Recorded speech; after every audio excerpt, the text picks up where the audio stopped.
Hey guys, taking a quick look at the way that we've updated the food ordering system in order for you to enable limits on extras, groupings that you have. For example, if you've got a pizza and you want to limit to a 3-topping pizza, you can do that now. And how you do that is basically you go into the, let's do it by editing this one, for example. So we'll go in here and we'll see we've got a group name called pizza toppings. And right here is where you can enter the extra limit. So you can put, 3 toppings or whatever, and then save that, and that will basically give you the ability to own, or users only the ability to add 3 toppings in this grouping. So if you've got pizza toppings, you can only get three toppings. You can add multiple group names, so you can have, like, for example, 3-topping pizza with maybe drinks, whatever, another topping, and this can have.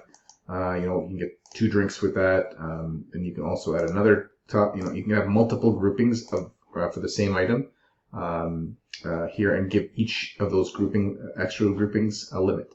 Again, the example I'm using is pizza toppings. You can have a limit on how many toppings they can choose.